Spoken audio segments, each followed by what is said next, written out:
First things first, rest in peace to our boy Mac. This is Mac for the episode. Alright folks, let's talk about some music. SPF Jamz, we're back again. That's what we do best. Yeah, so first edition of 3 albums we liked, 3 we didn't like, and 3 we anticipated for the year of 2018. Alright, Macho, I'll start this one off. Alright, let's see it. I think it's pretty obvious what the best album of the year was. Oh, absolutely. Can you just take a wild guess? Astro. Yeah, Astroworld. That album was insane. Oh, so many bangers. Heavily anticipated for months. I just remember listening to it, and then just like you just hear someone new, and you're like, okay, all right, okay. Like No Bystanders comes on, and you hear Juice, you're like, okay.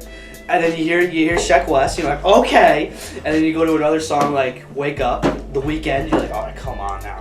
And Sicko Mode pops up, and there's Drake, and you're just like, you don't know what to do with yourself. You're like, oh my gosh. Yeah, I think I'll always just remember my first time listening through that album. Hearing Stargazing's beat switch, the delay and reverb, my ears were going insane. Again, yeah, just some of the best songs from Travis we've heard. A step up, I think, from Birds. Absolutely. And I'm excited to see what's to come in the future, honestly. 100%. All right. So another album that I really enjoyed, kind of flew under the radar a little bit. That is Young Sinatra the Fourth. I thought it was very good from Logic. I liked a bunch of his songs. It was a good album in the sense that it kind of took a step back away from mumble rap. Mumble rap is dominating the game at this point, and it's enjoyable, but sometimes it can get repetitive and get played out. And I feel like someone like Logic, who focuses a lot more on lyrics, not necessarily the beat, it goes a long way. It makes it a lot like better to listen to. Makes it more vibey, kind of more relatable than just like these. A lot of dudes talk about money and these illegal drugs that they do. But I was thoroughly impressed with Young Sinatra 4. All right, Macho. For my next album of the year, I'm gonna have to say Lil Skies EP, Life of a Dark Rose. That was a good one. He blew up on the scene with Red Roses, followed it up with Lust, some other good songs. And he really just brought a bunch of bangers out in this one. It came out in January, beginning of the year, after Christmas break. We were all hyped. Welcome to the Rodeo, Big Money, The Click, Lettuce Sandwich, just to name a few. I thought it was an overall great beginning album for the man. I think he has a lot to come for him. Absolutely. Yeah, I was also impressed with the Lil Skies album. I think everyone was. He really blew up early on in 2018.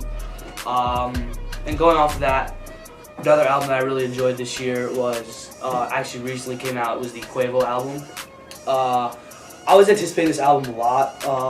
One, because I did want to see Rerun on the album, and we did see it. It's a banger, such a good song. So many other songs on there. Biggest Alley-Oop is just a great way to start off an album. Even some other songs, Champagne Rosé, he had Madonna and Cardi B. It's a little interesting sounding. I didn't know how I felt about it at first. It kind of grew on me though. Just listening to it over and over again and kind of just letting it like sit in there and vibe out. That was a good one. Explicit Word 12, that was a good one with one of his former amigos, Takeoff. So yeah, I did enjoy the Quavo album. Alright, Macho, for my final album that I liked this year, I'm going to bring a newcomer again out, St. John, with his album Collection 1. Okay. This guy's under the radar. There's no way else to put it. He really just brought this one out. Again, a lot of bangers, a very dark vibe, heavy 808s with these big claps hitting hard. To name a few I very liked out of the album: Lush, 3 Below, Roses, Reflex, Swoosh. Again, he's under the radar, but there's big things to come. He's in talks with Post Malone. He was recently at the Posty Fest. And again, I was very impressed. I really hope you'll check out his music after seeing this. There's a lot to come for that guy again. There's always going to be things we like, and there's always going to be things we don't like. Swag, we don't want to do, we don't want to go in there, but some albums just disappoint us. And to start off the list, we have Lil Yachty with Nothing to Prove. And he proved nothing. I wasn't a fan of it. Listened to a couple songs. It was very repetitive to me. It just sounded like typical Yachty. kind of babbling. I wasn't too big of a fan of the album. Yeah, since his opening album, Lil Boat, I was very excited to see what was to come for him, but honestly, he just went downhill since then. His album Teenage Emotions last year, again, very lackluster. The same old instrumentals over and over again. And he just strayed away from his typical rapping, like in From the D Today, where he's very impressive, but again, nothing to prove. It felt like I was listening to the same song over and over again. If you look at what he's doing in the media and just like kind of where his career's going, it looks like he's not. There might not be too much focus on the rapping and the other things. You know, he does kind of goof off on Twitter. He's known as a kind of goofster over there. I know he streams, he plays games, he plays Fortnite and whatnot. So yeah, maybe a little more focus into the rapping there, Yachty. All right, for my first album, I do not like. I'm gonna have to go with Culture 2. Again, Migos, it's hit or miss. What they try to do is that they try to make as many songs as they can and put it on one album. And when you listen through it, it's literally like you're hearing the same song over and over again. And with people like Quavo, who have the same repetitive hook every time, the same lyrics, it gets so old so quickly. And there's no versatility. They all sound the same. They all rap the same. And at first, it was cool. They were new to the game. But when you take three members who sound exactly the same and you stretch that over, like 22 songs? Yeah, exactly. You're bound to not like half of the album at least. And so, not that I don't think that they're promising artists, which they are, because they already have blown up. They really just need to cut the length down of the album and just maybe get more interesting features and just change up their sound a little bit, because it's getting boring. Quavo's not the same as he used to be when he's featured on something. Exactly. Going off of what you were saying, just the repetitiveness, that's what I felt was the biggest downfall on World on Drugs, which is another one of the albums I was disappointed in. I feel you got two artists who, one has that like depressing, almost like heartbreak kind of like vibe that he gives off, which is Juice WRLD, and then you have Future, who mostly kind of just always raps about his drugs. So put the two together, it was just a lot of different songs. If you had a Juice WRLD's heartbreak and kind of leading into like almost like he talk about his drug use and bringing Future, and it's just the two kind of mushed together, and it just didn't sound that good to me. Yeah, I strongly agree, Ben. I honestly could have thought about 20 other people who would have been better suited to collab with Juice WRLD than Future, honestly. Again, Future's kind of washed up.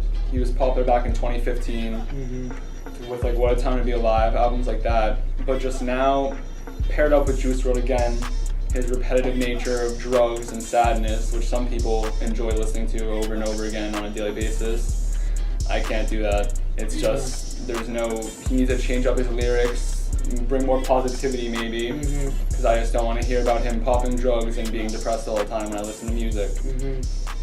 Alright, for my final album I did not like of the year, I'm going to say Scorpion by Drake. And I'm going to preface this with saying that it wasn't a terrible album, because there was certainly a lot of good songs on it, like God's Plan, I really liked Mob Ties, and Nice for What. But those were singles to the album, so I don't really consider that part of the album necessarily. And it really was just, again, lackluster. It was just Drake spitting his usual Drake flow over it. Same songs. And he made this awkward half album, half rap and half, I guess, R&B. Yeah, almost like an R&B. To appeal to different audiences, but I really could have just seen it as two separate albums. And I honestly couldn't even finish listening to it because I was just listening to the classic sad Drake rap flow, and it just was not good to me. I wasn't impressed. Yeah, it had like that similar effect, almost like Culture 2, which is too many songs of just the same nature, and it just got boring after a while. But no, there were still some good songs in there, like Swag said before, but yeah, could have been better. I was expecting more from Drake. Alright, so the three we anticipate that are still to come, maybe not this year, but in the upcoming few months. Ben, what do you think? Well, I have Takeoff's. I know Takeoff's coming out with an album. I'm anticipating that. I was really a big fan of Quavo's solo album, so I feel like if Takeoff can be a little similar to Quavo, have some really good features on there, some good artists. Maybe we could see a Travis feature. I would really appreciate that. But yeah, I think if he kind of follows in Quavo's footsteps and just gets some really good features and maybe switch up the sound and have different sounds as opposed to just one kind of like Migos-esque sound, and maybe switch up, try some new things. So it's gonna be interesting. I'm looking forward to it. All right, yeah. For me, I'm gonna start off with 88 Glam 2. If you already haven't jumped on the 88 Glam hype train, you should. It's their last album. I think I listened through it, and 10 out of the 12 songs are on my playlist. That album is great. I want to see them live soon. Honestly, they're so good. They're Nav affiliates, part of the Weeknd's EXO label. Very good, very promising. A very interesting sound out of the Canadian scene. Again, looking forward to it. It should drop in the next month. Very excited. Then what's your next one? Metro Boomin. Metro Boomin's expected to come out with an album. It's really sped up over the past couple of nights. A lot of activity on Twitter from a lot of different artists. 21 Savage was tweeting it. Obviously, Metro was tweeting it out. Travis was tweeting it out. So yeah, I'm really looking forward to it. I've always been a fan of Metro Boomin. And seeing that he's gonna have Travis on the album, songs like Blue Pill is fantastic. We saw what he was able to do on Without Warning 2. So I'm really looking forward to this Metro Boomin album, especially with Travis, just because you know what the two can do together and how good they can be. So I think it's going to be really interesting to see the songs that they come out with, and also who else Metro features on there. Cause, aside from Travis, like I said, 21's on there, and it'll be interesting to see what other rappers he can bring to the table. Yeah, that man is talented, I gotta say. When he first started breaking news that he was retiring, I was obviously really upset because not only is he a beat maker, he's turned himself into a record producer, specializing in all parts of the song, not only the beat, which makes the beats more complex because he just understands how to do more things on the song, and he's talented, he knows what he's doing. And on songs like Skyfall with Travis, it's evident they have good chemistry. On albums like Without Warning, like Ben said, he's just able to create good music with artists that he's friends with and that he shares a connection with, which is just really important. And again, like I said, when he retired, I was upset, but he started advertising himself more, releasing little things that were interesting. And at first I thought Without Warning 2 was coming out, but he actually plans to drop his own album, which is hopefully coming out tomorrow. Again, many features. He's been under the radar for months now. From what we think, I think he's been working on this thing for a while. So we're getting something promising. It's going to be exciting. Let's see. All right, and our final album, I think we both have it on there, Uzi. We are looking forward to Uzi. I in particular, I've always been a fan of Uzi. I think really everyone has. So Aki, you want to continue? You want to talk about Uzi? Let's see. Uzi hasn't dropped an album since August of 2017, which is quite a long time for any artist of his popularity.